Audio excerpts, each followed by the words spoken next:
Good morning friends. कैसे हैं आप सब लोग। कल की क्लास में फंक्शनल बजट हमने स्टार्ट किया था और फंक्शनल बजट में हमने सेल्स बजट देखा था। ठीक है, तो आज हम लोग फंक्शनल बजट में और आगे बढ़ने वाले हैं। सबसे पहले आपको वो लेक्चर देखना है। अगर आपने वो लेक्चर नहीं देखा है तो पहले वो लेक्चर देखना और फिर आज का लेक्चर देखना। और अगर आपने होमवर्क नहीं किया है तो वीडियो को पहले पॉज करो, आपका होमवर्क कंप्लीट करो और फिर ये आज का लेक्चर आपने देखना है। ठीक है, तो स्टार्ट करते हैं। फंक्शनल बजट में हम लोग आगे बढ़ रहे हैं। लास्ट क्लास में हमने सेल्स बजट देखा था। मैं आपको एक बार फटाफट रिवाइज करा देता हूं। सेल्स बजट कहा जाता है उस यूनिट्स को जो हम कमिंग बजट पीरियड में सेल करने वाले हैं। राइट, तो कितना सेल होने वाला है उसका एस्टिमेट हम लगाते हैं। उस एस्टिमेट को कहा जाता है सेल्स बजट। राइट, अब हम क्या करेंगे, सेल्स बजट के बाद कौन से बजट बनते हैं फंक्शनल बजट के अंदर, वो हम लोग देख रहे हैं। राइट, तो after preparing sales budget company बनाती है प्रोडक्शन बजट। राइट, तो आज का हमारा पहला बजट है वो है प्रोडक्शन बजट। तो now what is production budget, तो समझना फ्रेंड्स। प्रोडक्शन बजट का मतलब होता है कि कितने यूनिट्स हमको बजट पीरियड में प्रोड्यूस करने हैं। ठीक है, आई रिपीट, कितने यूनिट्स हमको बजट पीरियड में प्रोड्यूस करने हैं। ठीक है, सेल्स बजट क्या था, बजट पीरियड में कितने यूनिट का सेल होना है। तो प्रोडक्शन बजट है बजट पीरियड में कितने यूनिट्स का प्रोडक्शन करना है। ठीक है, तो इन शॉर्ट हमको कितने यूनिट्स का मैन्युफैक्चरिंग करना है, प्रोडक्शन करना है, वो हमको फाइंड आउट करना है। ठीक है, अब ये कैसे फाइंड करेंगे, तो इसका बहुत सिंपल तरीका है। मैं आपको एक छोटा सा एग्जाम्पल लेके बताता हूं।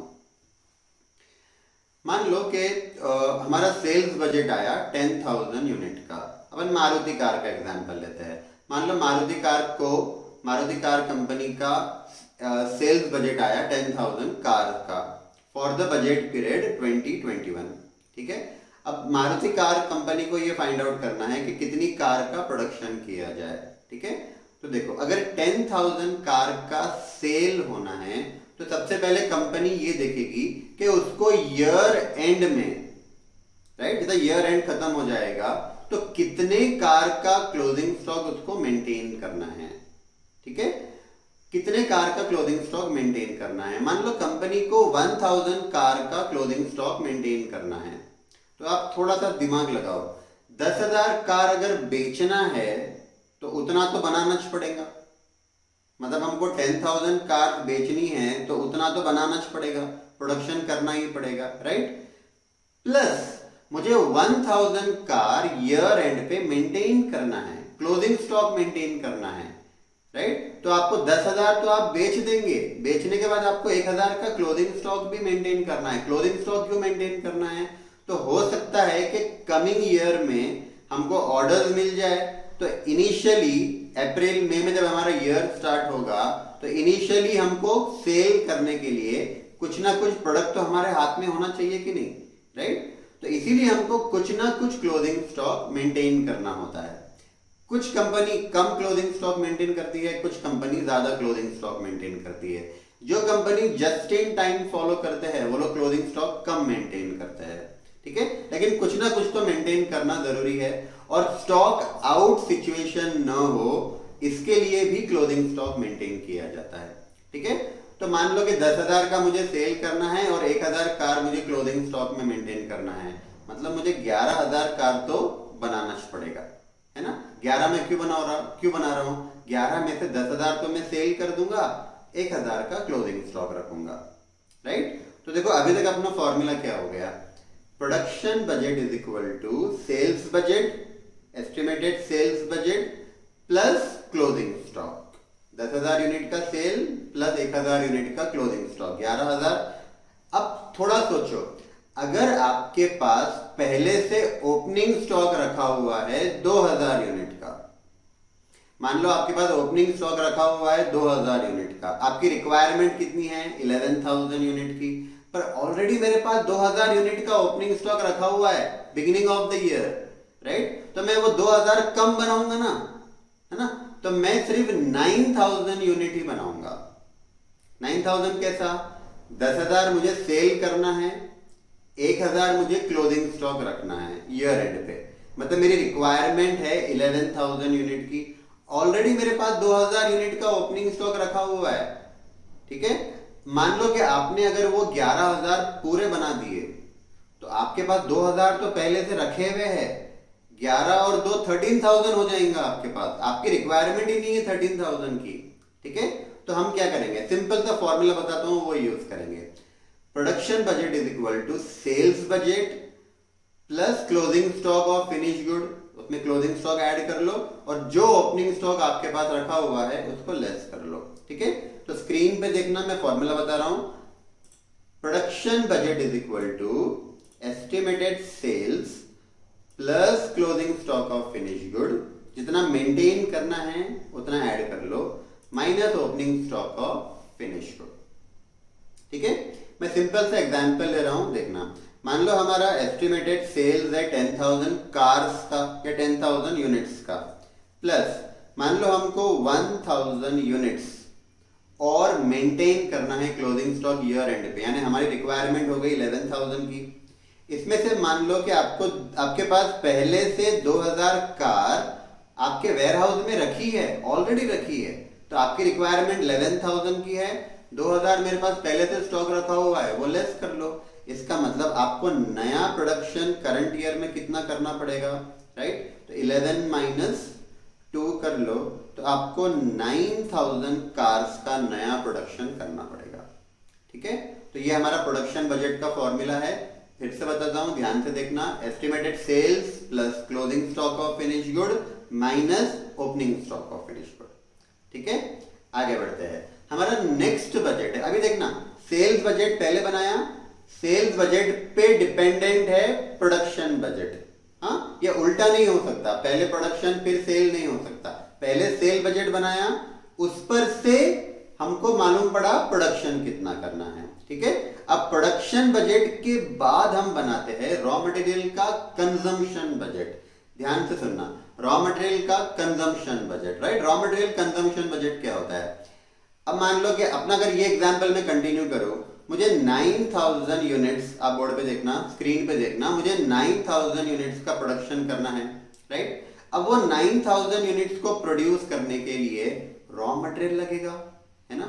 वो रॉ मटेरियल कितना लगेगा उसको कहा जाता है raw material consumption budget, right. फिर से बताता हूं, प्रोडक्शन यूनिट जितने बनाने हैं, जितने हमको यूनिट्स प्रोड्यूस करने हैं, उतने प्रोड्यूस करने के लिए कितना रॉ मटेरियल लगेगा, that is called as raw material consumption budget, right. अब सिंपल सा एग्जांपल लेते हैं। अगर ये एग्जांपल को मैं कंटिन्यू करूं, अपना प्रोडक्शन बजट आया था 9,000 यूनिट्स का। मान लो कि एक यूनिट बनाना है प्रोडक्ट का, तो आपको रॉ मटेरियल 5 kg लगता है। आई रिपीट, 1 यूनिट बनाने के लिए रॉ मटेरियल 5 kg लगता है, तो आपको तो 9,000 यूनिट बनाने हैं, तो 9,000 यूनिट बनाने के लिए रॉ मटेरियल कितना लगेगा, ठीक है। तो सिंपल है, 9,000 मल्टीप्लाइड बाय 5 कर लो, तो आपको 45,000 kg रॉ मटेरियल लगेंगे। ये हमारा रॉ मटेरियल का कंजम्पशन बजट आ गया, ठीक है। अच्छा, फॉर्मूला कैसा सर? तो फॉर्मूला बताता हूं, ध्यान से सुनना, बहुत सिंपल है। देखो स्क्रीन पे देखना, raw material consumption budget find करना है, कितना रॉ मटेरियल कंज्यूम करेंगे, यूज करेंगे, राइट। तो देखो, यूनिट्स ऑफ प्रोडक्शन बजट, यहां पर मैं अगर लास्ट एग्जांपल कंटिन्यू करूं तो अपना प्रोडक्शन बजट आया था 9,000 यूनिट का। एक यूनिट बनाना है तो 5 kg रॉ मटेरियल लगता है, ठीक है। तो 9,000 यूनिट्स बनाने के लिए 45,000 kg हमको लगेंगे, राइट। तो ये हो गया हमारा रॉ मटेरियल कंजम्पशन बजट। पहले बनाया सेल्स बजट, उसके बेसिस पे प्रोडक्शन बजट बनाया, प्रोडक्शन बजट के बेसिस पे रॉ मटेरियल कंजम्पशन बजट बनाया, ठीक है। अब रॉ मटेरियल कंजम्पशन बजट के बेसिस पर रॉ मटेरियल परचेज बजट बनता है, ठीक है। ये हमारा नेक्स्ट फंक्शनल बजट है, ठीक है। अभी तक कितने हो गए हमारे functional budget? Sales budget, right, उसके बेसिस पे बनाया प्रोडक्शन बजट, नंबर 2 उसके बेसिस पे बनाया रॉ मटेरियल कंजम्पशन बजट, 3 हो गए। Number 4 raw material consumption budget के बेसिस पे हम बनाते हैं रॉ मटेरियल परचेज बजट, ठीक है।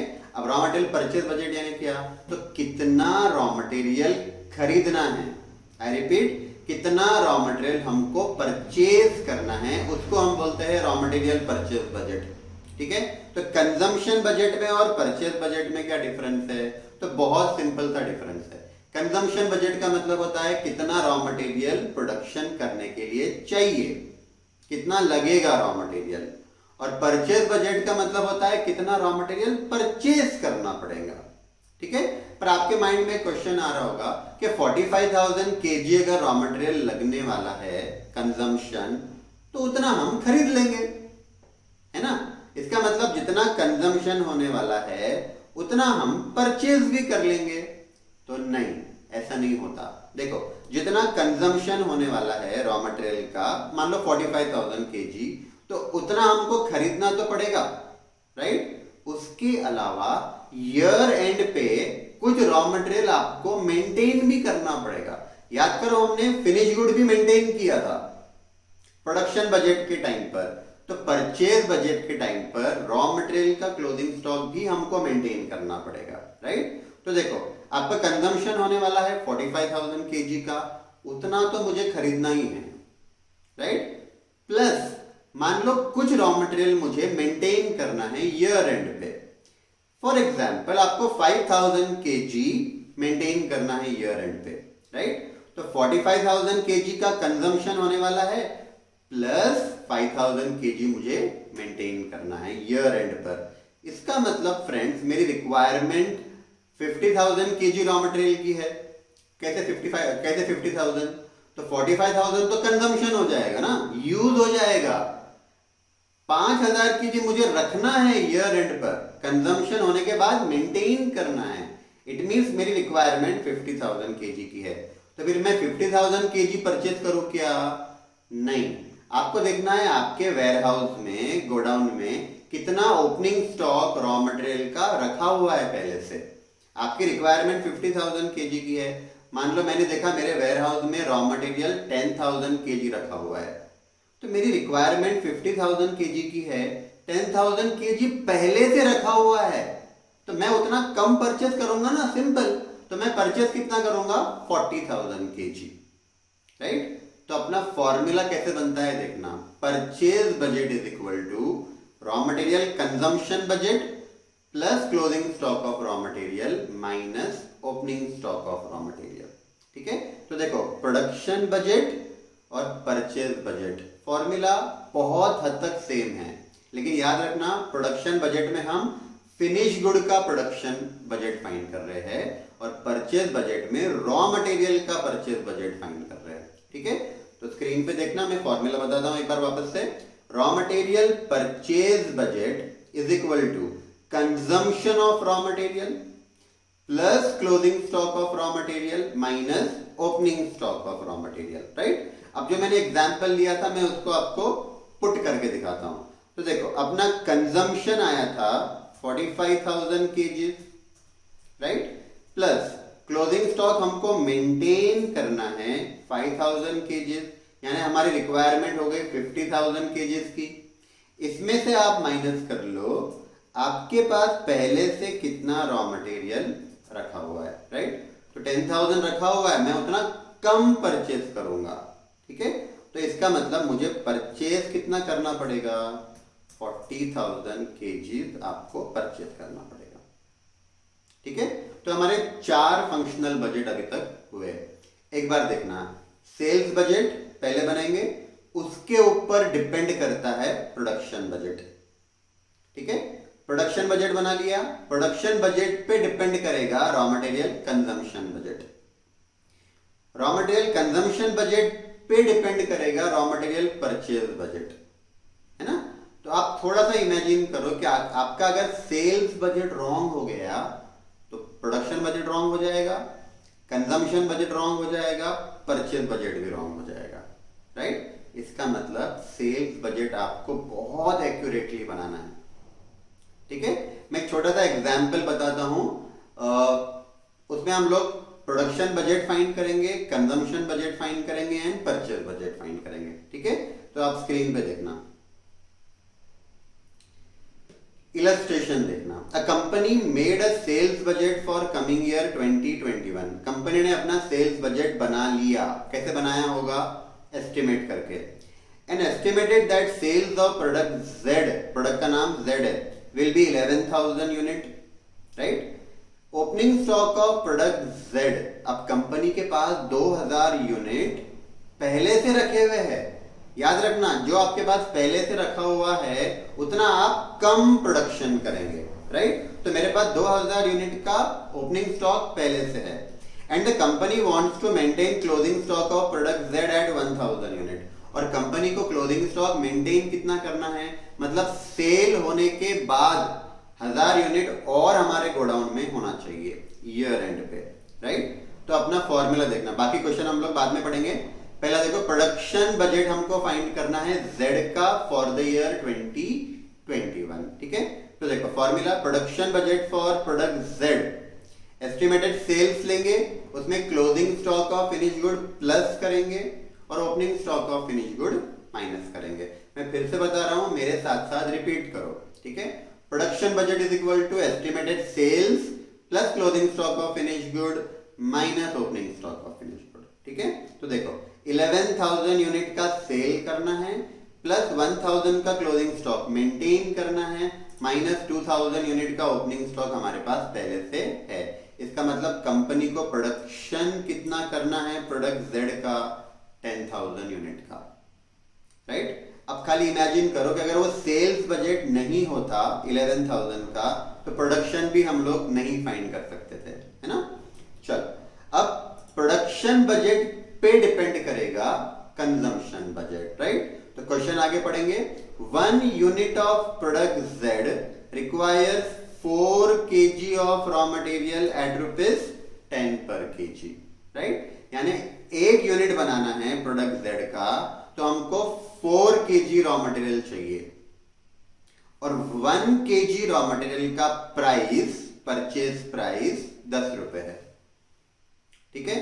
तो अब बहुत सिंपल सा लॉजिक है, 10,000 यूनिट हमको बनाने हैं प्रोडक्ट Z के, और 1 यूनिट बनाने के लिए 4 kg लगते हैं। तो मल्टीप्लाई करो 10,000 इंटू 4, यानी 40,000 kg is the consumption of raw material, ठीक है। तो देखो raw material consumption budget is equal two units of production budget 10,000 unit multiplied by raw material required per unit, ठीक है। तो 10,000 यूनिट्स बनाना है, 1 यूनिट बनाने के लिए रॉ मटेरियल 4 kg लगेगा, मल्टीप्लाई करो 40,000 kg is the consumption of raw material, ठीक है।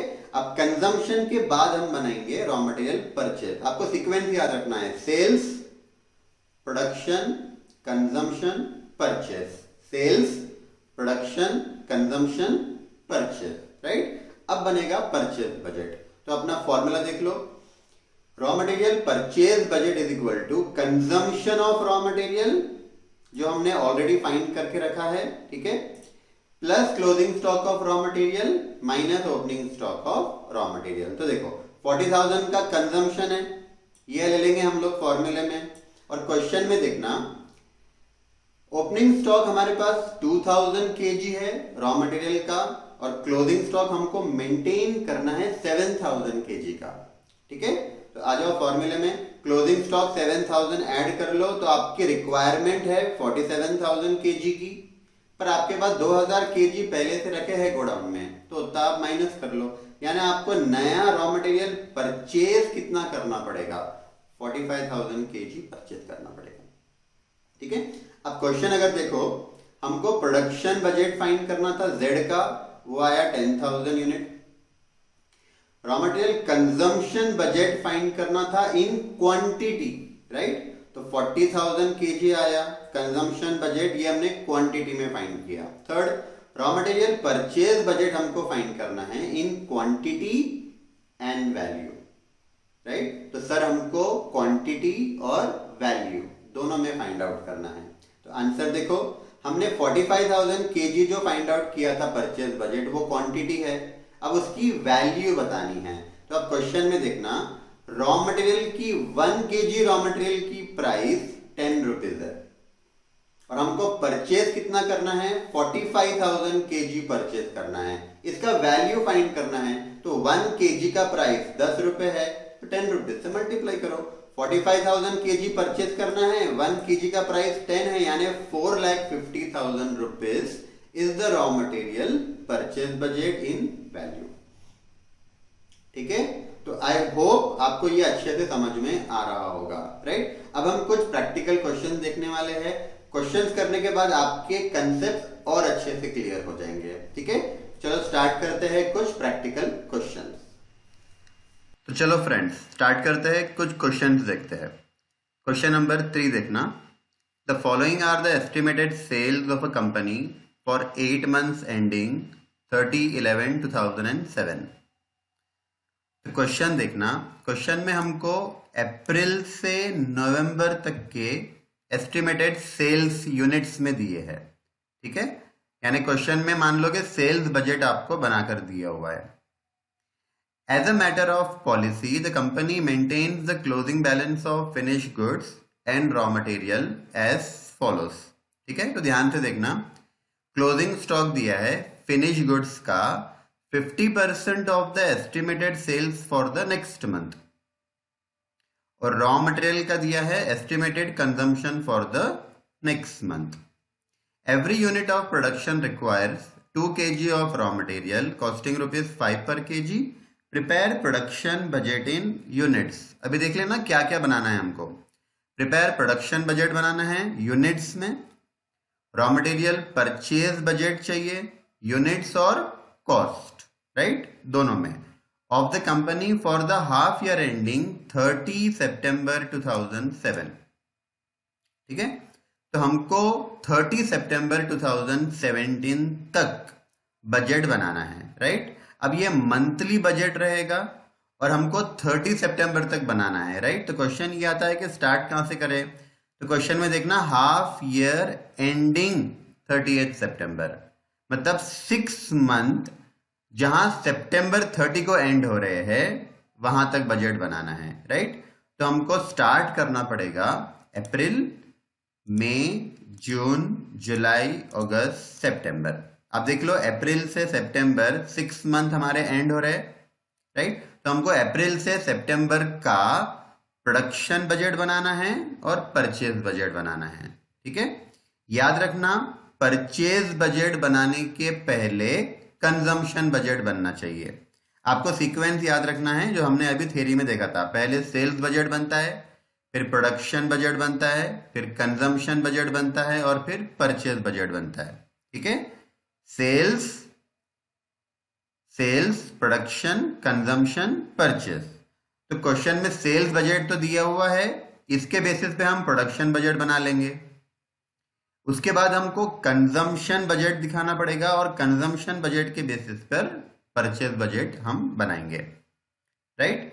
तो अप्रैल से सितंबर का प्रोडक्शन बजट पहले हम लोग बना रहे हैं, ध्यान से देखना। प्रोडक्शन बजट का हमने फॉर्मूला देखा था, estimated sales budget plus closing stock of finish good minus opening stock of finish good, right. तो यही फॉर्मूला हम लोग यूज करके प्रोडक्शन बजट फाइंड करेंगे। मंथ वाइज बनाना है अप्रैल से सितंबर तक का। ठीक है, तो अप्रैल से सितंबर तक का हमको बनाना है। तो आपको अपना आंसर देखना। आंसर में हमने अप्रैल से सितंबर तक का बनाया है। ठीक है, तो मैं क्या करता हूं, एक मंथ का 1 मंथ का और बना रहा हूं, मैं अक्टूबर का भी बना रहा हूं, राइट। अब अक्टूबर का क्यों बना रहा हूं, सितंबर तक ही बनाने के लिए बोला है हमको। तो अक्टूबर का हम लोग इसके लिए बना रहे हैं क्योंकि ये आंसर अक्टूबर का प्रोडक्शन बजट हमको नेक्स्ट पार्ट में काम में आएगा। ठीक है, तो अभी फिलहाल आप मैं जैसा बोल रहा हूं वैसे करो और अक्टूबर का भी बजट बनाओ। अब अपना कॉलम देखना कैसे, फॉर्मेट कैसे है। हेडिंग लिख लेंगे production budget in units for the half year ending 30 September 2008, right.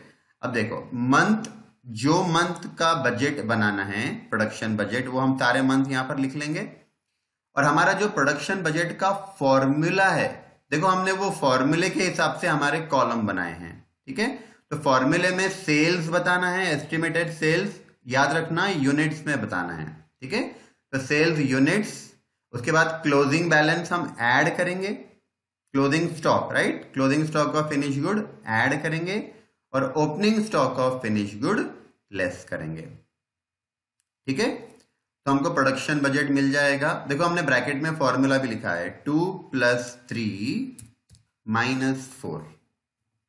ठीक है, तो देखो 2 यानी एस्टिमेटेड सेल्स प्लस 3 यानी closing stock of finish good और 4 यानी opening stock of finish good, right.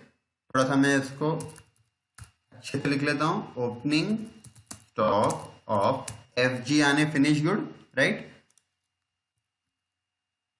उसके बाद थोड़ा सा इसको भी कर लेते हैं, थोड़ा प्रॉपर हो जाता है, closing stock of finish good. ठीक है,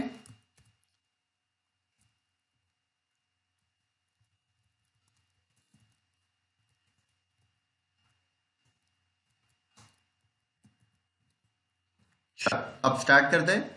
क्वेश्चन में देखना, अप्रैल से तो नवंबर तक का एस्टिमेटेड सेल्स हमको दिया है, हमको क्वेश्चन में सिर्फ सितंबर तक का ही बनाना है। हम लोग 1 मंथ का और बना रहे हैं एडिशनल। ठीक है, ये बोला नहीं है फिर भी बना रहे हैं।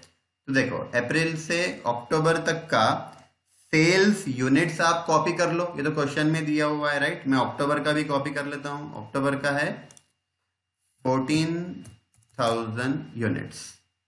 ठीक है, आ जाओ।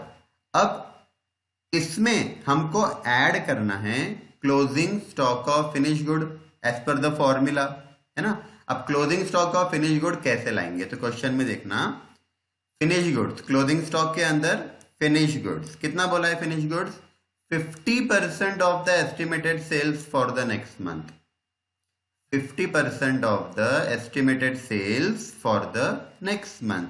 इसका मतलब ये हुआ कि closing stock of finish good current month में मेंटेन करना है, करंट मंथ में मेंटेन करना है, लेकिन कितना, नेक्स्ट मंथ के सेल का 50%, नेक्स्ट मंथ के सेल का 50%, राइट। तो अपना अप्रैल, अप्रैल अपना फर्स्ट मंथ है, तो अप्रैल में क्लोजिंग स्टॉक हम कितना मेंटेन करेंगे, राइट। तो नेक्स्ट मंथ यानी मई के सेल का 50%।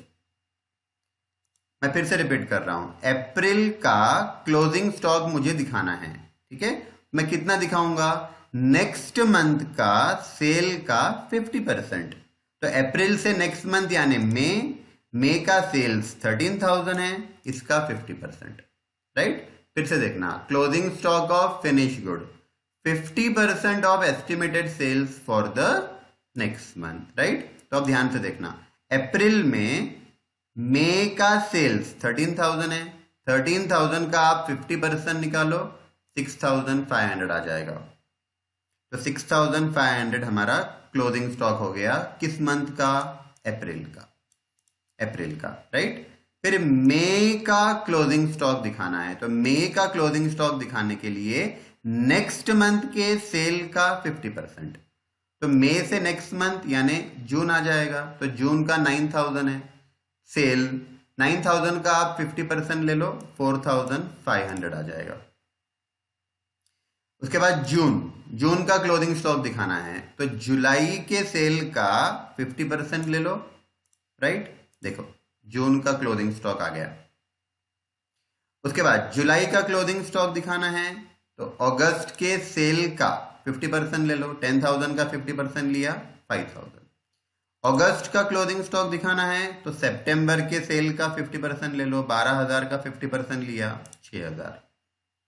सितंबर का क्लोजिंग स्टॉक दिखाना है, तो अक्टूबर के सेल का 50%, राइट।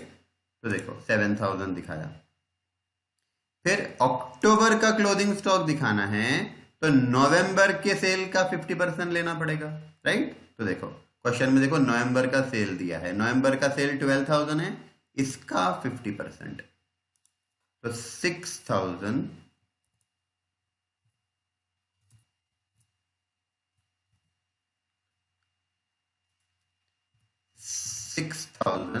क्लोजिंग स्टॉक आ जाएगा, क्लोजिंग स्टॉक आ जाएगा, राइट।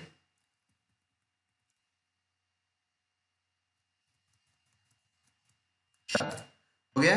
तो एस्टिमेटेड सेल्स तो क्वेश्चन में ही दिया हुआ था। क्लोजिंग स्टॉक हमने फाइंड किया, कैसे फाइंड किया?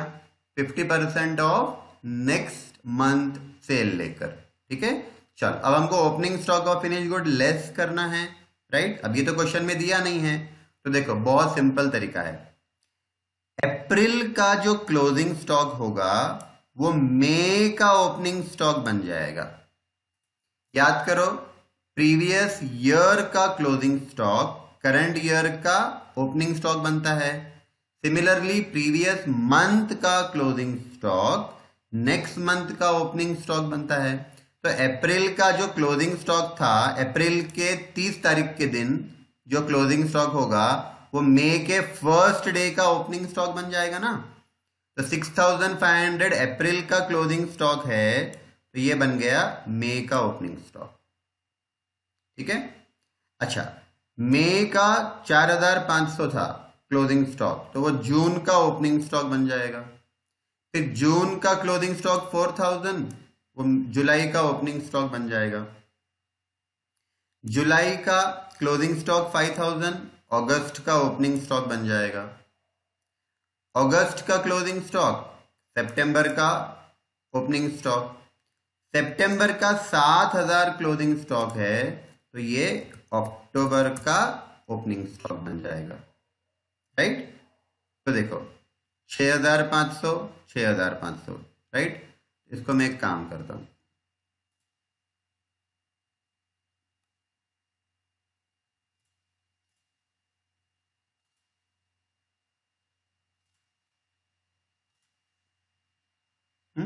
ये देखना,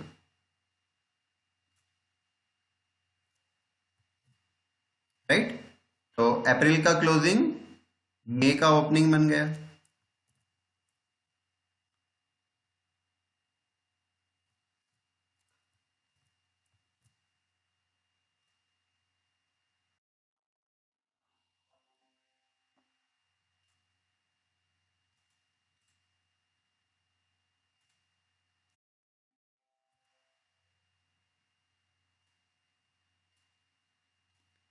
ठीक है, तो चलो इस तरीके से फिर ये 4500 क्लोजिंग नेक्स्ट मंथ का ओपनिंग, फिर 4000 क्लोजिंग नेक्स्ट मंथ का opening and so on, right ना।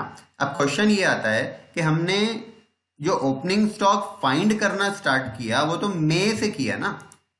देखो यहां से हमने स्टार्ट किया था, यहां से हमने स्टार्ट किया था, राइट। देखो अप्रैल का क्लोजिंग स्टॉक मई का ओपनिंग स्टॉक बना, है ना। फिर मई का क्लोजिंग स्टॉक जून का ओपनिंग स्टॉक बना। तो स्टार्ट कहां से किया? मई से स्टार्ट हुआ ओपनिंग स्टॉक, राइट। क्वेश्चन ये है कि अप्रैल का जो ये 6000 है ये कहां से आएगा, है ना। अप्रैल का क्लोजिंग मई का ओपनिंग बन गया, मतलब मई से तो ओपनिंग स्टॉक आना स्टार्ट हो गया हमारा, लेकिन अप्रैल का ओपनिंग स्टॉक 6000 कहां से आया? ठीक है, तो थोड़ा सा ध्यान से सुनना मैं क्या बता रहा हूं। हाँ, हमारा प्रीवियस मंथ का जो क्लोजिंग स्टॉक होता है वो करंट मंथ का ओपनिंग बनता है। यानी मई मान लो हमारा करंट मंथ है, राइट। मई करंट मंथ है, तो प्रीवियस मंथ हो गया अप्रैल। तो प्रीवियस मंथ का जो क्लोजिंग स्टॉक है 6000, वो करंट मंथ का मई का ओपनिंग बन गया। ठीक है, तो अब मान लो कि अप्रैल मेरा करंट मंथ है, अप्रैल का ओपनिंग स्टॉक मुझे लाना है, तो मुझे देखना पड़ेगा प्रीवियस मंथ का क्लोजिंग स्टॉक क्या रहेगा। अब ध्यान से सुनना, प्रीवियस मंथ मार्च रहेगा, तो मुझे मार्च का क्लोजिंग स्टॉक फाइंड करना है। मार्च का जो क्लोजिंग स्टॉक रहेगा वो अप्रैल का ओपनिंग स्टॉक बन जाएगा। अब क्वेश्चन ये आता है कि मार्च का क्लोजिंग स्टॉक कैसे लाया जाए, राइट। तो अब थोड़ा ध्यान से देखना, क्लोजिंग स्टॉक कैसे ला रहे थे हम लोग? क्लोजिंग स्टॉक हम लोग ला रहे थे 50% off next month sale, right. तो आप ये सोचो कि मार्च में क्लोजिंग स्टॉक कैसे आया होगा? मार्च का क्लोजिंग स्टॉक, तो मार्च का क्लोजिंग स्टॉक आया होगा अप्रैल के सेल का 50%। आई रिपीट, मार्च का क्लोजिंग स्टॉक कैसे आया होगा? यहां पे हम मार्च दिखा नहीं रहे, आपको इमेजिन करना है कि मार्च में क्लोजिंग स्टॉक कैसे आएगा। तो मार्च का जो क्लोजिंग स्टॉक रहेगा वो अप्रैल के सेल का 50% रहेगा, तो अप्रैल का सेल 12,000 है, तो इसका 50% यानी 6,000 यूनिट मार्च का क्लोजिंग स्टॉक है। तो मार्च का जो क्लोजिंग स्टॉक रहेगा 6,000 यूनिट, वो अप्रैल का ओपनिंग स्टॉक बन जाएगा ना, राइट। तो ये 6,000 कैसे आया? ये 6,000 जो है ना, ये अप्रैल का ओपनिंग स्टॉक बना। ये अप्रैल का ओपनिंग स्टॉक कैसे बना? क्योंकि 6,000 मार्च का क्लोजिंग स्टॉक था। अब वो क्लोजिंग स्टॉक कैसे बना मार्च का? तो फिर मार्च का क्लोजिंग स्टॉक लाने के लिए अप्रैल के सेल का 50% लिया हमने। अब सिंपल खाली इमेजिन करो कि अभी मार्च चल रहा है, अब मुझे मार्च का क्लोजिंग स्टॉक लाना है, तो मैं कैसे लाऊंगा? तो मैं अप्रैल के सेल का 50% ले लूंगा। अप्रैल के सेल का 50% यानी 6,000 आ जाएगा।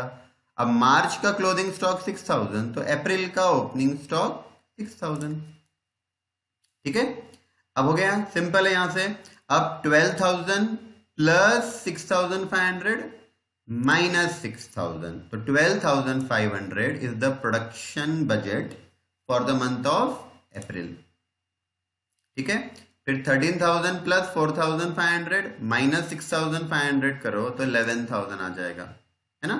फिर 9,000 प्लस 4,000 माइनस 4,500, तो 8,500। 8,000 प्लस 5,000 माइनस 4,000, तो 9,000। वैसे ही हमको ये सारा प्रोडक्शन बजट लाना है। ठीक है, तो टोटल सेल देखो कितना हो रहा है, 64,000 यूनिट का। हाँ, एक्चुअली ये सितंबर तक का है, ये अक्टूबर तो हमने एक्स्ट्रा ऐड किया हुआ है, राइट। तो अभी अक्टूबर को आप भूल जाओ। हाँ, अक्टूबर छोड़कर ये पूरा सेल हो रहा 64,000, और अक्टूबर छोड़कर अप्रैल से सितंबर तक का जो हमारा प्रोडक्शन होने वाला है वो 65,000 होने वाला है, राइट। ये टोटल आप नहीं बताएंगे तो भी चलेगा, हमको मंथली ही बताना जरूरी है। तो अक्टूबर में कितना प्रोडक्शन करना है एक बार फाइंड कर लो मेरे साथ। 14,000 का सेल होगा, प्लस 6,000 का closing stock, minus 7,000 opening stock, यानी हमको 13,000 हमको यूनिट्स बनाने हैं अक्टूबर में, राइट। क्वेश्चन का सेकेंड पार्ट देखते हैं। सेकेंड पार्ट है परचेज बजट। याद करो परचेज बजट का अपना फॉर्मूला क्या था? परचेज बजट का फॉर्मूला था consumption of raw material plus closing stock of raw material minus opening stock of raw material. ठीक है, फिर से रिपीट करता हूं, ध्यान से सुनो। Purchase budget is equal to consumption of raw material plus closing stock of raw material minus opening stock of raw material, right. यानी हमको सबसे पहले क्या फाइंड करना पड़ेगा? कंजम्पशन फाइंड करना पड़ेगा, राइट। तो देखो क्वेश्चन में आ जाओ। क्वेश्चन में हमको raw material purchase budget find out करना है यूनिट्स में और कॉस्ट में। ठीक है, अच्छा कहां तक का करना है? सितंबर तक ही करना है, राइट। तो अप्रैल से सितंबर तक का करेंगे, तो मंथ अप्रैल से सितंबर तक का प्रोडक्शन बजट हमने बना यहाँ पे दिखाया है। ये कहां से आया? तो ये हमने यहाँ पे फाइंड आउट किया था प्रोडक्शन बजट। ठीक है, क्वेश्चन में देखना, every unit of product requires 2 kg of raw material. मतलब एक यूनिट बनाने के लिए रॉ मटेरियल 2 kg लगेगा। ठीक है, तो अब देखो इतना यूनिट्स हमको बनाना है प्रोडक्शन, है ना, ये हमने यहां से कॉपी किया। तो इतने यूनिट्स हमको प्रोड्यूस करना है। एक यूनिट बनाने के लिए रॉ मटेरियल 2 kg लगता है, राइट। अब यहां से कंजम्पशन मिल जाएगा। 12,500 यूनिट बनाना है तो 2 kg से मल्टीप्लाई करो, 25,000 kgs आ जाएगा, राइट। ये पूरा kgs है। हाँ, कंजम्पशन इन kgs। ठीक है, ये रुपीस कट कर देंगे, @2 पर यूनिट, मतलब @2 kgs पर यूनिट। मतलब 1 यूनिट बनाने के लिए 2 kgs लगता है, तो 12,500 बनाने के लिए 25,000 kgs का कंजम्पशन होगा फैक्ट्री में। फिर मई में हम 11,000 यूनिट बना रहे हैं, @2 kgs मल्टीप्लाई करो तो 22,000 kgs लगेंगे। फिर 8,500 यूनिट का प्रोडक्शन होने वाला है जून में। एक यूनिट बनाने के लिए 2 kgs लगते हैं, तो 8,500 इंटू 2 करेंगे 17,000, 9,000 इंटू 2 करेंगे तो 18,000, 11,000 इंटू 2 किया 22,000 एंड 13,000 इंटू 2 किया 26,000। मतलब इतना कंजम्पशन होने वाला है। ये समझो कि ये हमने कंजम्पशन बजट बनाया है, ठीक है। अब परचेज बजट लाने के लिए कंजम्पशन में क्लोजिंग स्टॉक ऐड करना पड़ेगा, ठीक है। तो closing stock of RM, RM यानी रॉ मटेरियल, राइट। आप लोगों ने फुल फॉर्म लिखना। और opening stock of raw material less करना है, ठीक है। Consumption plus closing stock minus opening stock. इसको अगर ऐसे करना है, इसको ए नाम दे देते हैं, इसको बी नाम दे दो और इसको सी नाम दे दो, ठीक है। Purchase will be A plus B minus C. A यानी कंजम्पशन, बी यानी closing stock of raw material और सी यानी opening stock of raw material, right. चलो अपना आंसर आ जाओ, आंसर पे आ जाओ। कंजम्पशन तक अपना हो गया। नाउ क्लोजिंग स्टॉक हमको फाइंड करना है। क्वेश्चन पे आ जाओ। क्वेश्चन में देखना रॉ मटेरियल का क्लोजिंग स्टॉक, राइट, कितना दिया हुआ है, estimated consumption for the next month. अब समझना, वो ये बोल रहा है कि करंट मंथ में closing stock of raw material कितना चाहिए, राइट। करंट मंथ में मान लो अप्रैल में closing stock of raw material कितना चाहिए, ठीक है। तो नेक्स्ट मंथ में जितना कंजम्पशन है उतना चाहिए। इसका मतलब क्या इसको हम 100% बोल सकते हैं कि नहीं? ये क्वेश्चन में दिया नहीं है, हाँ, ये मैं एडिशनली यहां लिख रहा हूं आप लोगों के लिए। उतने खाली क्वेश्चन में क्या बोला है, जितना अगले महीने में कंजम्पशन होने वाला है उतना करंट मंथ में क्लोजिंग स्टॉक ले लो, राइट। इसका मतलब 100% ही हुआ ना। तो देखो जैसे हमने यहां पर फिनिश गुड का क्लोजिंग स्टॉक बताया था, कैसे, नेक्स्ट मंथ के सेल का 50%, रॉ मटेरियल का क्लोजिंग स्टॉक के लिए क्या बोला है, नेक्स्ट मंथ के कंजम्पशन का 100%, ठीक है। तो अब देखो ये हमारा कंजम्पशन है ना। अब मुझे अप्रैल का अगर closing stock of raw material दिखाना है अप्रैल का, तो मई का कंजम्पशन का 100% लेना पड़ेगा, नेक्स्ट मंथ का कंजम्पशन का 100%। तो अप्रैल का नेक्स्ट मंथ यानी मई का कंजम्पशन देख लो 22,000 है, राइट। ये हमारा अप्रैल का क्लोजिंग स्टॉक बन जाएगा। उसके बाद मई का क्लोजिंग स्टॉक दिखाना है, तो जून का कंजम्पशन देखो कितना है, 17,000, ये मई का क्लोजिंग स्टॉक बन जाएगा। फिर जून का क्लोजिंग स्टॉक दिखाना है, तो नेक्स्ट मंथ का कंजम्पशन ले लो, मतलब जुलाई का जो कंजम्पशन रहेगा वो जून का क्लोजिंग स्टॉक। फिर जुलाई का क्लोजिंग स्टॉक दिखाना है, तो नेक्स्ट मंथ यानी अगस्त का कंजम्पशन 22,000 है, तो वो हमारा जुलाई का क्लोजिंग स्टॉक बन जाएगा। फिर अगस्त का क्लोजिंग स्टॉक दिखाना है, तो सितंबर का जो कंजम्पशन है वो अगस्त का क्लोजिंग स्टॉक बन जाएगा। उसके बाद सितंबर का क्लोजिंग स्टॉक लाना है, तो अक्टूबर का कंजम्पशन देखना पड़ेगा, है ना। अब अक्टूबर का कंजम्पशन कैसे आएगा, राइट। देखो इसकी रिक्वायरमेंट नहीं है, मैं यहां से ये कट कर देता हूं, इसको हटा देते हैं, राइट। तब देखो अक्टूबर में हमारा प्रोडक्शन हुआ था 13,000 यूनिट का। अब आपको समझ में आएगा मैंने क्यों अक्टूबर का भी किया था, हाँ। उसका कंजम्पशन 2 kgs के हिसाब से 13,000 इंटू 2 करेंगे तो 26,000 kgs हो जाएगा। अब हमको सितंबर का क्लोजिंग स्टॉक दिखाना है, तो अक्टूबर में जितना कंजम्पशन होने वाला है नेक्स्ट मंथ का लेना पड़ेगा ना, राइट। देखो ना यहाँ पे नेक्स्ट मंथ का दिया है ना, रॉ मटेरियल का क्लोजिंग स्टॉक कितना, तो 100% of estimated consumption for the next month, right. अगर मुझे सितंबर का क्लोजिंग स्टॉक दिखाना है तो अक्टूबर का कंजम्पशन कितना है देखना पड़ेगा। अक्टूबर के कंजम्पशन का 100%, मतलब पूरा 26,000 हमारा सितंबर का क्लोजिंग स्टॉक बन जाएगा, राइट। बाकी कुछ दिखाने की जरूरत नहीं है, डैश डैश डाल दे रहा हूं मैं, ठीक है। अब क्लोजिंग स्टॉक आ गया। अब ओपनिंग स्टॉक का रूल वही रहेगा जो हमने यहां पर ओपनिंग स्टॉक बनाया था। कैसा? करंट मंथ का क्लोजिंग स्टॉक अगले महीने का ओपनिंग स्टॉक बन जाएगा, है ना। तो वैसे ही अप्रैल का 22,000 क्लोजिंग स्टॉक है तो वो मई का ओपनिंग स्टॉक बन जाएगा। फिर मई का 17,000 क्लोजिंग स्टॉक है तो वो जून का ओपनिंग स्टॉक, जून का क्लोजिंग स्टॉक जुलाई का ओपनिंग स्टॉक, जुलाई का क्लोजिंग स्टॉक अगस्त का ओपनिंग स्टॉक, फिर अगस्त का जो क्लोजिंग स्टॉक है वो सितंबर का ओपनिंग स्टॉक बन जाएगा। राइट, सितंबर तक ही करना है हमको। अच्छा, फिर फर्स्ट मंथ का ओपनिंग स्टॉक कैसे लाएंगे? राइट, तो लास्ट पार्ट में किया था वैसे ही अभी अप्रैल का ओपनिंग स्टॉक मुझे फाइंड आउट करना है। मान लो ये दिया नहीं है, ठीक है, ये मिसिंग है। यहां तक तो हमने किया था ना, 22,000 जो अप्रैल का क्लोजिंग स्टॉक है वो मई का ओपनिंग स्टॉक बन गया। अब अप्रैल का तो नहीं है ना मेरे पास, तो ये कैसे लाएंगे?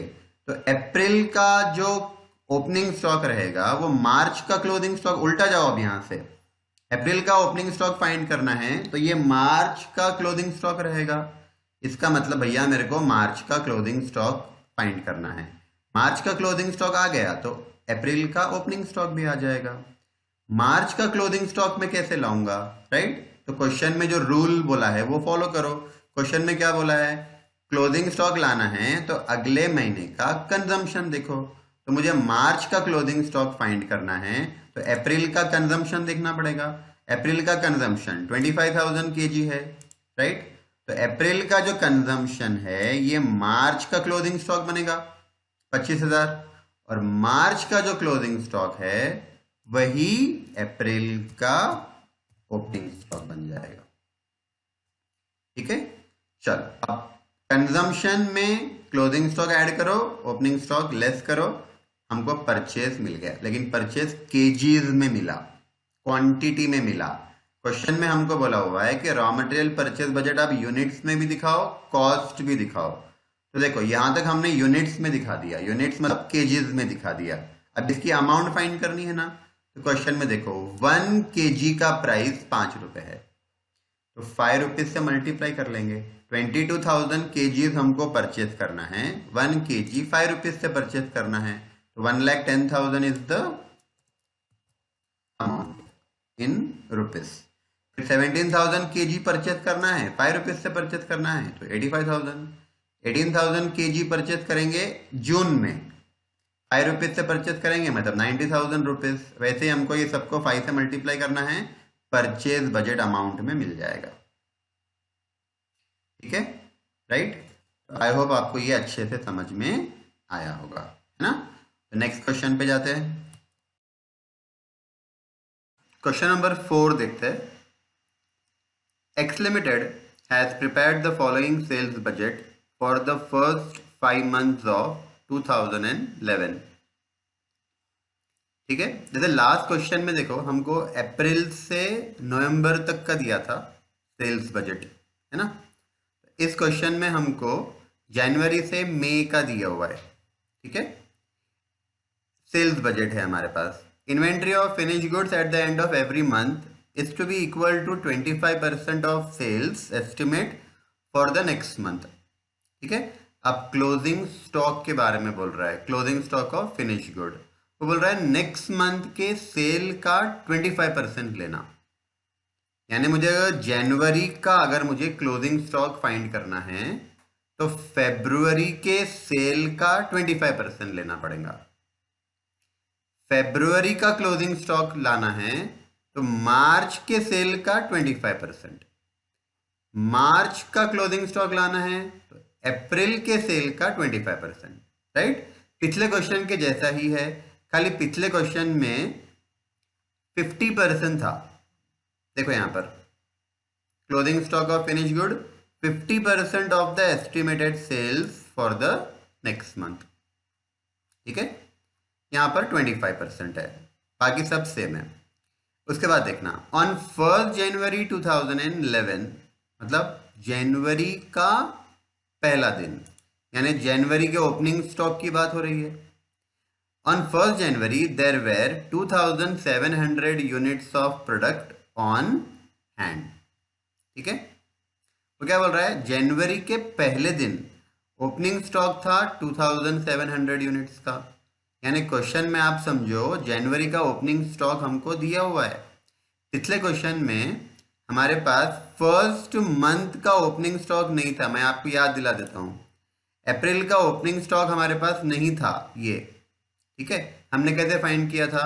अप्रैल का ओपनिंग स्टॉक यानी मार्च का क्लोजिंग स्टॉक। तो मार्च का क्लोजिंग स्टॉक हमने कैसे फाइंड आउट किया था? मार्च का क्लोजिंग स्टॉक जो रहेगा वो अप्रैल के सेल का 50%, राइट, मतलब 6000 यूनिट। तो मार्च का क्लोजिंग स्टॉक 6000, तो अप्रैल का ओपनिंग स्टॉक भी 6000 है ना। पर यहां पर ऐसा नहीं करना पड़ेगा, यहां पर हमको फर्स्ट मंथ का ओपनिंग स्टॉक दिया हुआ है ना। There is no work in progress at the end of any month, work in progress नहीं है। Every unit of product requires two types of material in the following quantity, ठीक है। Question में देखो क्या दिया हुआ है, 1 यूनिट को बनाने के लिए 2 रॉ मटेरियल लग रहे हैं, यानी पिछले क्वेश्चन में 1 यूनिट को बनाना था तो एक ही रॉ मटेरियल चाहिए था, कितना? 2 kg। यहां पर प्रोडक्ट का 1 यूनिट बनाना है तो 2 रॉ मटेरियल चाहिए, ठीक है। जैसे सिंपल सा मैं एग्जांपल लेता हूँ कि मान लो अगर हमको कोई टेबल बनाना है, टेबल हमारा प्रोडक्ट है, तो टेबल बनाने के लिए वुड भी लगेगा और कलर भी लगेगा, ठीक है। तो वैसे ही यहाँ पर जो हम प्रोडक्ट बना रहे हैं उसको बनाने के लिए 2 रॉ मटेरियल लगते हैं। रॉ मटेरियल ए लगता है 4 kg और बी लगता है 5 kg, राइट, 1 यूनिट को बनाने के लिए। इसका मतलब ये हुआ कि हमको जो परचेज बजट लाना होगा रॉ मटेरियल का, वो ए का सेपरेट फाइंड करना पड़ेगा, बी का सेपरेट फाइंड करना पड़ेगा। प्रोडक्ट एक ही बना रहे हैं तो प्रोडक्शन बजट का टेबल एक ही बनेगा, लेकिन 2 रॉ मटेरियल लग रहे हैं तो परचेज बजट के 2 टेबल बनाने पड़ेंगे, या एक ही टेबल में भी करते हो तो दोनों का सेपरेट बताना पड़ेगा, ठीक है। अब मटेरियल के लिए क्या बोला है देखना, मटेरियल इक्वल टू 1/2, राइट, 1/2 का मतलब होता है आधा, 50%, right. Material equal to 1/2 off the requirement of next month production are to be in hand at the end of every month. तो वो रॉ मटेरियल के लिए ये बोल रहा है कि क्लोजिंग स्टॉक कितना मेंटेन करना, तो नेक्स्ट मंथ में जितनी रिक्वायरमेंट है, रिक्वायरमेंट का मतलब कंजम्पशन होता है, नेक्स्ट मंथ में जितनी कंजम्पशन है उसका हाफ, उसका 50%, राइट। अगर पिछले क्वेश्चन से कंपेयर करो तो वहां पे रॉ मटेरियल के बारे में बोला था क्लोजिंग स्टॉक नेक्स्ट मंथ का जितना कंजम्पशन है वो हमारा करंट मंथ का क्लोजिंग स्टॉक रहेगा।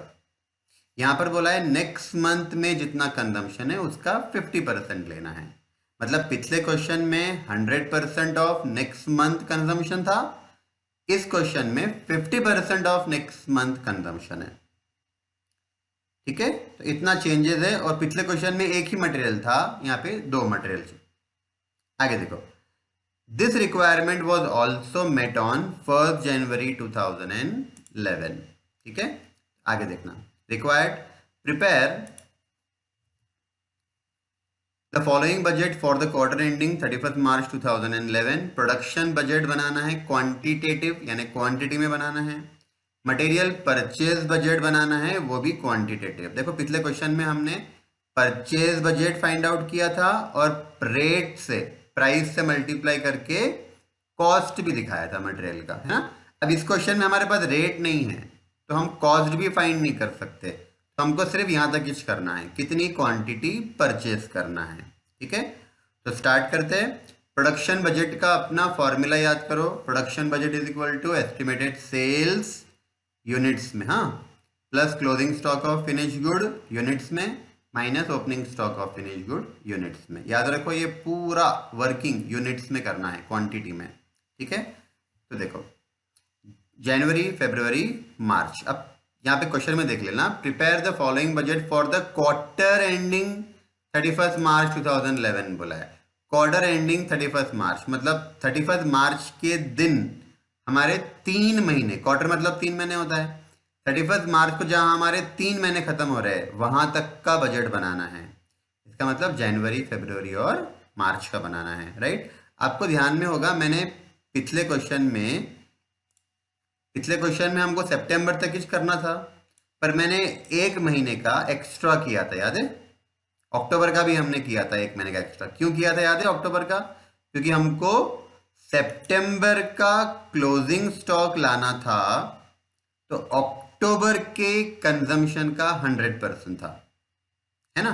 तो इसके लिए हमको एक महीने का एक्स्ट्रा करना पड़ता है। तो यहां पर भी हम लोग अप्रैल का भी करेंगे। वैसे एग्जाम में भी आपको एक महीने का एक्स्ट्रा करना ही पड़ेगा, ठीक है? तो हम लोग अप्रैल का भी करेंगे। याद रखो, आपको क्वेश्चन में सिर्फ मार्च तक ही बोला हुआ है, अप्रैल का करना इसके लिए जरूरी है क्योंकि इसका प्रोडक्शन जो रहेगा वो हमको काम में आएगा परचेज बजट के लिए, ठीक है?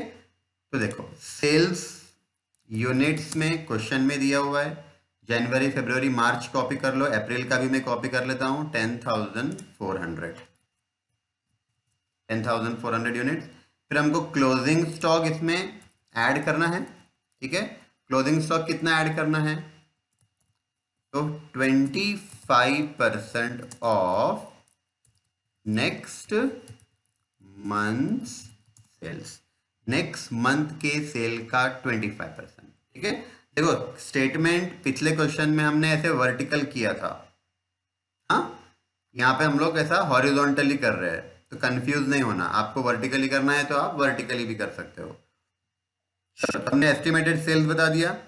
अब हमको इसमें ऐड करना है क्लोजिंग स्टॉक, ठीक है? अब क्लोजिंग स्टॉक कितना? 25% ऑफ नेक्स्ट मंथ सेल्स। मुझे जनवरी का क्लोजिंग स्टॉक लाना है ना? सोचो, जनवरी का क्लोजिंग स्टॉक मैं कैसे लाऊंगा?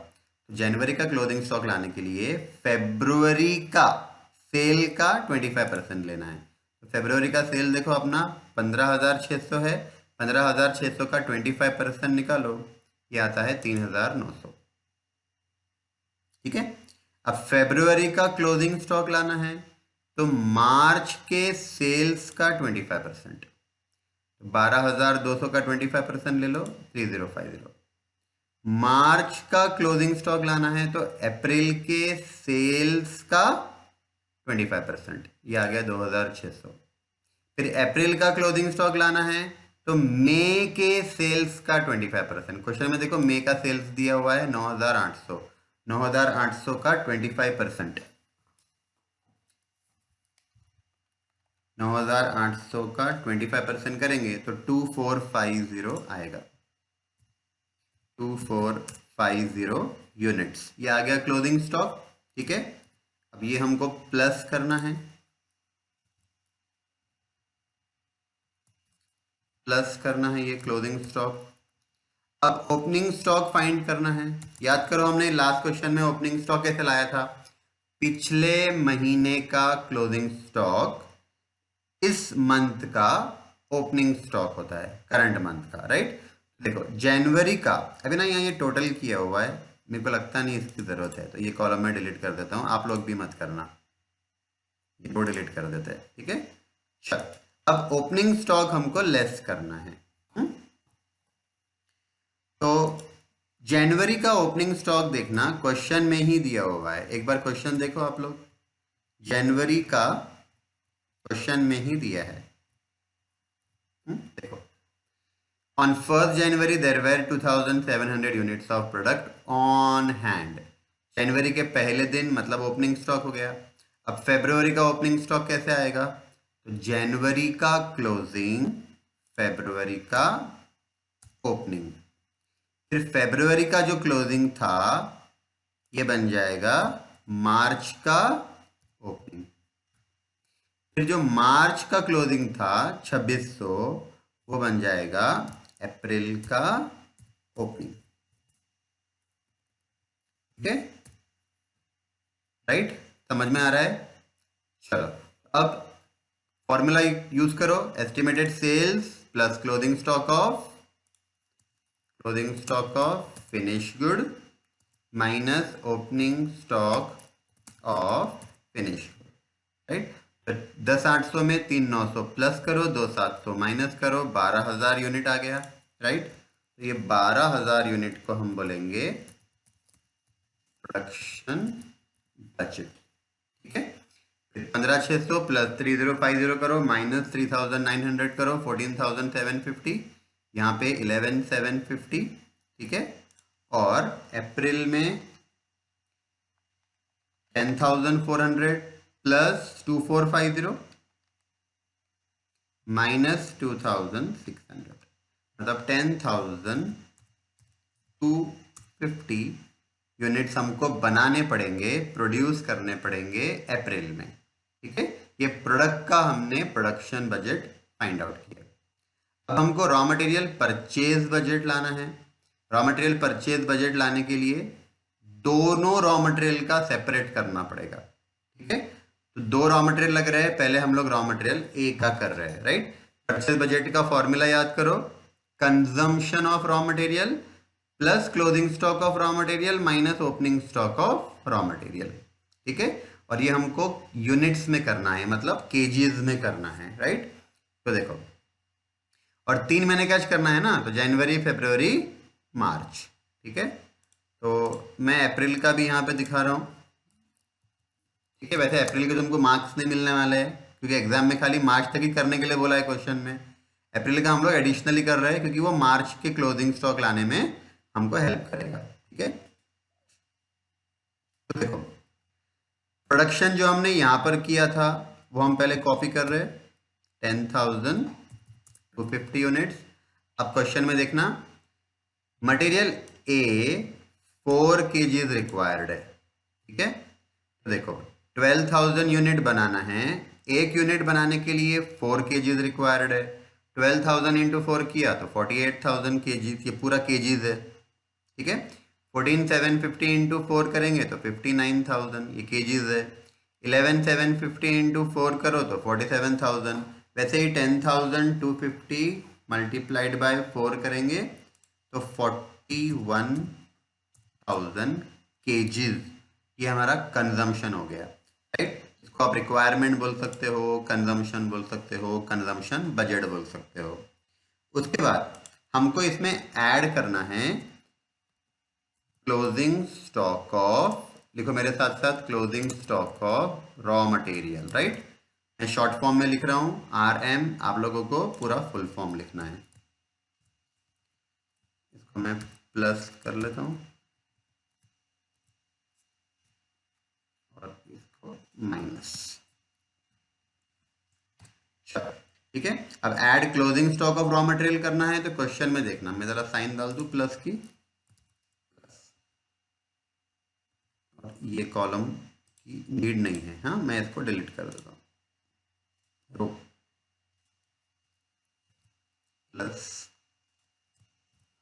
प्लस एंड प्लस, ठीक है। चलो क्वेश्चन में देखना, क्लोजिंग स्टॉक के बारे में क्या दिया था, closing stock of raw material के बारे में क्या दिया था। तो देखो, material equal to 1/2 off the requirement, 1/2 मतलब 50% होता है, रिक्वायरमेंट का 50%। कौन सी रिक्वायरमेंट का, नेक्स्ट मंथ की रिक्वायरमेंट का, नेक्स्ट मंथ के कंजम्पशन का 50% हमारा इस मंथ का क्लोजिंग स्टॉक रहेगा, ठीक है। तो अब देखो, मुझे अगर जनवरी का क्लोजिंग स्टॉक फाइंड करना है तो फेब्रुवरी के कंजम्पशन का 50% लेना पड़ेगा, ठीक है। तो फेब्रुवरी का कंजम्पशन 59,000 है, इसका 50% निकालो, 29,500 हमारा जनवरी का क्लोजिंग स्टॉक आ गया, ठीक है। फेब्रुवरी का क्लोजिंग स्टॉक फाइंड करना है तो नेक्स्ट मंथ यानी मार्च के कंजम्पशन का 50%। एक बार बोलो मेरे साथ, नेक्स्ट मंथ के कंजम्पशन का 50%, नेक्स्ट मंथ के कंजम्पशन का 50%। तो फेब्रुवरी का क्लोजिंग स्टॉक फाइंड करना है तो मार्च के कंजम्पशन का 50%, 47,000 का 50% निकालो, 23,500 फेब्रुवरी का क्लोजिंग स्टॉक मिल गया। फिर मार्च का दिखाना है ना, तो फिर अप्रैल के कंजम्पशन का 41,000 का 50%, 20,500, ठीक है। ये हो गया। अब अप्रैल का आप आगे का वर्किंग नहीं करेंगे ना तो भी चलेगा, हमको सिर्फ ये क्लोजिंग स्टॉक जो लाना था ना, उसके लिए हमने अप्रैल का वर्किंग किया हुआ है। आगे की वर्किंग आप नहीं करेंगे तो भी चलेगा, ठीक है। वैसे भी हमको सिर्फ मार्च तक का ही करना था। रेडी, आगे बढ़ते हैं। अब ओपनिंग स्टॉक लेस करना है ना, तो देखो जनवरी का जो क्लोजिंग स्टॉक है 29,500 वो फरवरी का ओपनिंग बन जाएगा। फरवरी का क्लोजिंग स्टॉक 23,500 है, वो मार्च का ओपनिंग स्टॉक बन जाएगा। अभी आगे का तो करना नहीं है, मार्च तक ही करना है। अब जनवरी का ओपनिंग स्टॉक क्वेश्चन में नहीं दिया है, राइट। प्रोडक्ट का जब हमने प्रोडक्शन बजट लाया था तो opening stock of finish good ये क्वेश्चन में देखो दिया था हमको 2,700, पर प्रोडक्ट का सॉरी रॉ मटेरियल ए का और बी का opening stock of raw material नहीं है ना। तब हम ये कैसे लाएंगे, ये ओपनिंग स्टॉक कैसे लाएंगे? तो वही इमेजिन करो जनवरी के पहले आएगा दिसंबर, ठीक है। तो दिसंबर का जो क्लोजिंग स्टॉक रहेगा वो जनवरी का ओपनिंग स्टॉक बनेगा। तो आप खाली ये सोच लो कि दिसंबर का क्लोजिंग स्टॉक कितना है, क्योंकि दिसंबर का क्लोजिंग स्टॉक मिल गया तो वही जनवरी का ओपनिंग स्टॉक रहेगा। तो दिसंबर का क्लोजिंग स्टॉक, तो क्लोजिंग स्टॉक का रूल क्वेश्चन में क्या दिया था? नेक्स्ट मंथ के कंजम्पशन का 50%। इसका मतलब अगर मेरे को दिसंबर का क्लोजिंग स्टॉक लाना है तो जनवरी के कंजम्पशन का 50% लेना पड़ेगा। 48,000 का 50% निकालो तो 24,000 आएगा। 24,000 दिसंबर का क्लोजिंग स्टॉक है। अब दिसंबर का क्लोजिंग स्टॉक 24,000 तो वही जनवरी का ओपनिंग स्टॉक बन जाएगा 24,000, ठीक है। तो अगर एग्जाम में दिया है ओपनिंग स्टॉक पहले महीने का तो ले लो, नहीं दिया है तो मैंने जैसे बताया वैसे फाइंड करो, ठीक है। चलो अभी कंजम्पशन 48,000, क्लोजिंग स्टॉक 29,500 ऐड करो, 24,000 ओपनिंग स्टॉक लेस करो, परचेज बजट आ जाएगा, राइट। ये नेट रिक्वायरमेंट नहीं है, ये हमारा परचेज बजट है, ठीक है, परचेज बजट। अब सेम वैसे ही हम करेंगे रॉ मटेरियल बी का। तो पहले वही देखो हमने प्रोडक्शन दिखा दिया, हाँ प्रोडक्शन दिखा दिया। मैं अप्रैल का भी कर लेता हूं, अप्रैल का 10,250 10,250 यूनिट्स, राइट। देखो ये खाली हम लोग ऐसे ही दिखा रहे हैं, हाँ इसको आप कैलकुलेशन में मत लेना कहीं पर भी। जो प्रोडक्शन है खाली हम लोग ऐसे ही दिखा रहे हैं कंजम्पशन फाइंड करने के लिए, राइट। देखो रॉ मटेरियल बी कितना रिक्वायर्ड है, 1 यूनिट बनाने के लिए 5 kgs रिक्वायर्ड है, ठीक है। तो आंसर पे आ जाओ, 12,000 बनाना है तो 5 kg से मल्टीप्लाई करके 60,000 आ गया। फिर फरवरी में हमको 14,750 यूनिट बनाना है तो 5 kg से मल्टीप्लाई करके 73,750 आ गया। फिर मार्च में हमको 11,750 यूनिट बनाना है तो 5 kg से मल्टीप्लाई करके 58,750 आ गया। अप्रैल में 10,250 बनाना है तो 10,250 इंटू 5 करेंगे तो 51,250 आएगा, 51,250, ठीक है। चल अभी आगे का वर्किंग हम नहीं करेंगे तो भी चलेगा, वैसे ही हमको मार्च तक का ही करना है। तो आगे बढ़ते हैं। अब इसमें हम ऐड करेंगे closing stock of raw material, ठीक है। तो closing stock of raw material next month के कंजम्पशन का 50%, है ना। तो जनवरी का क्लोजिंग स्टॉक लाना है तो फरवरी का कंजम्पशन देखो कितना है 73,750, इसका 50% ले लो 36,875 आ जाएगा। फिर फरवरी का क्लोजिंग स्टॉक फाइंड करना है तो मार्च के कंजम्पशन का 50%, 58,750 का 50% निकालो 29,375। ऐसे ही मार्च का क्लोजिंग स्टॉक लाना है तो अप्रैल के कंजम्पशन का 50%, तो ये आ जाएगा 25,625, ठीक है।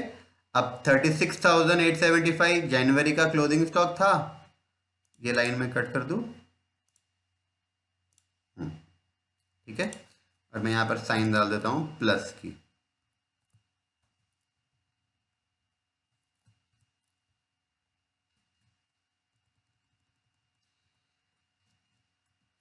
ओपनिंग स्टॉक माइनस करना है ना। अब 36,875 जनवरी का क्लोजिंग स्टॉक है, फरवरी का ओपनिंग स्टॉक बन जाएगा। फरवरी का क्लोजिंग स्टॉक 29,375 मार्च का ओपनिंग स्टॉक बन जाएगा। अब जनवरी का ओपनिंग स्टॉक कैसे लाएंगे, तो सोचो दिसंबर का क्लोजिंग स्टॉक कितना, दिसंबर का क्लोजिंग स्टॉक निकालो। दिसंबर का क्लोजिंग स्टॉक कैसे निकालेंगे, जनवरी के कंजम्पशन का 50%, राइट। तो जनवरी का कंजम्पशन 60,000 है, इसका 50% 30,000 दिसंबर का क्लोजिंग स्टॉक रहेगा, और दिसंबर का जो क्लोजिंग स्टॉक रहेगा वही जनवरी का ओपनिंग स्टॉक बनेगा। ठीक है, पहले महीने का ओपनिंग स्टॉक बहुत ध्यान से करना अगर क्वेश्चन में नहीं दिया है तो। अब मैं आपको एक ट्रिक बता रहा हूं, जैसा मैंने बताया ना वैसे करना है तो वैसे करो, बहुत अच्छा। एक महीने पहले का क्लोजिंग स्टॉक फाइंड करो, वही हमारा करंट मंथ का ओपनिंग स्टॉक बन जाएगा। ऐसा नहीं करना है तो मैं आपको एक ट्रिक बताता हूं। जनवरी का ओपनिंग स्टॉक फाइंड करना है ना, तो फिर जो कंजम्पशन है जनवरी का, डायरेक्टली आप उसी का 50% ले लो तो भी चलेगा। कंजम्पशन का 50%, यहां पर भी देख लेना कंजम्पशन का 50% ही ओपनिंग स्टॉक आएगा। मार्च में भी देख लो 58,750 का 50% करो 29,375 आएगा। तो आप कंजम्पशन का उतना परसेंटेज जो क्वेश्चन में दिया है वो ले लो डायरेक्टली, तब भी ये आंसर हमको मिल जाता है। ठीक है, तो consumption plus closing stock minus opening stock of raw material करो, हमको मिल जाएगा परचेज बजट। यानी हमको ये 3 महीने में इतना क्वांटिटी रॉ मटेरियल परचेज करना है। ठीक है, तो आई होप आपको ये समझ में आ रहा होगा अच्छे से। आगे बढ़ते हैं, क्वेश्चन नंबर 5 आपको होमवर्क करना है। मैं आपको क्वेश्चन समझा देता हूं, क्वेश्चन देखना। ये हमारा क्वेश्चन नंबर 3 और 4 के जैसा ही है। Following is the sales budget for the first 6 months of the year 2009 in respect of PQR Limited, right? Sales budget दिया है यूनिट्स में, हमेशा याद रखना सेल्स बजट यूनिट्स में ही होता है। ठीक है, तो जनवरी से जून तक का 6 महीने का हमको सेल्स यूनिट्स क्वेश्चन में दिया है। फिनिश गुड्स इन्वेंट्री यानी क्लोजिंग स्टॉक 20% चाहिए off budgeted quantity sales quantity for the following month. Following month यानी नेक्स्ट मंथ, राइट। तो क्वेश्चन नंबर 3 में नेक्स्ट मंथ के सेल का 50% था, क्लोजिंग स्टॉक की बात कर रहा हूं। 4 नंबर क्वेश्चन में क्लोजिंग स्टॉक था नेक्स्ट मंथ के सेल का 25%, और इस क्वेश्चन में क्लोजिंग स्टॉक है नेक्स्ट मंथ के सेल का 20%। Finish good inventory was 2700 units on January 1, 2009, मतलब जनवरी के पहले दिन, मतलब जनवरी का ओपनिंग स्टॉक हो गया 2700 यूनिट्स था। उसके बाद each unit of finish product requires 2 types of raw material. देखो लास्ट क्वेश्चन के जैसा ही है, एक यूनिट बनाने के लिए 2 रॉ मटेरियल चाहिए, एक्स और वाई। एक्स हमको 6 kgs लगता है एक यूनिट के लिए, और वाई एक्स 4 kgs लगता है, वाई 6 kgs लगता है, और ये रॉ मटेरियल का प्राइस दिया हुआ है। ठीक है, material on hand on January 1, 2009 was 19,000 kg। अभी देखो रॉ मटेरियल का ओपनिंग स्टॉक दिया है जनवरी का, एक्स का 19,000 और वाई का 29,000। तो याद करो पिछले 2 क्वेश्चन में हमने पहले मंथ का ओपनिंग स्टॉक कैसे फाइंड किया था, थोड़ा जुगाड़ लगाकर। कैसे, प्रीवियस मंथ का क्लोजिंग स्टॉक निकाला और वही हमारा इस मंथ का ओपनिंग स्टॉक हो गया है ना। यहाँ वैसे करने की जरूरत नहीं है, यहाँ हमको पहले महीने का ओपनिंग स्टॉक दिया हुआ ही है। ठीक है, आपको सेकेंड थर्ड मंथ का ओपनिंग स्टॉक फाइंड करना पड़ेगा, और वो तो सिंपल है। अब देखो इसके बाद का जो क्वेश्चन है ना, यहां से यहां तक मैं इसको बोल्ड करके रखता हूं। ठीक है, ये जो है ना पार्ट, ये एक्चुअली स्टैंडर्ड कॉस्टिंग का पार्ट है। यानी ये एग्जाम में जो क्वेश्चन आया था ना, ये एग्जाम का क्वेश्चन है।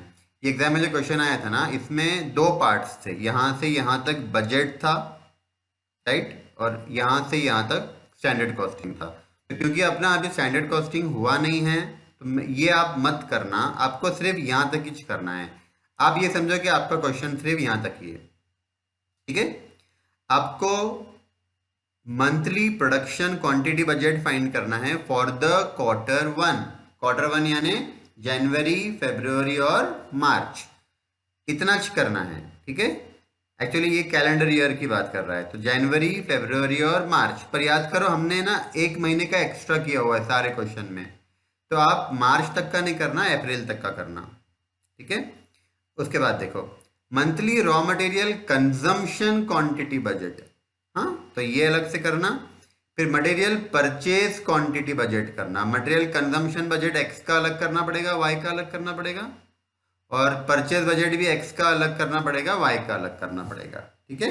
अगर आपके बुक में जगह है, पॉसिबल है, तो आप एक ही टेबल बनाकर एक्स और वाई का अलग अलग कर सकते हो, ठीक है। तो इसको आपको होमवर्क करना है, पहले 3, ये 2 मत करना, ये स्टैंडर्ड कॉस्टिंग वाला पार्ट है, तो मैं इसको भी बोल्ड कर देता हूँ। तो जो बोल्ड किया है वो आपको नहीं करना है, ठीक है। तो बहुत सिंपल सा पार्ट है, पहले 2 क्वेश्चन में किया वैसा ही है, इसको आप कैसे भी अच्छे से होमवर्क करना, ठीक है। और मैंने इसका आंसर भी यहाँ पर दिया हुआ है मैंने, ठीक है। आपको सिर्फ खुद से ट्राई करना है और फिर आपका आंसर इसके साथ मैच करना है, कोई भी देखकर कॉपी नहीं करेगा, ठीक है। और ये फाइल का लिंक आपको डिस्क्रिप्शन में मिल जाएगा, वहां से आप डाउनलोड कर लेना, ठीक है। तो चलो, thank you and take care.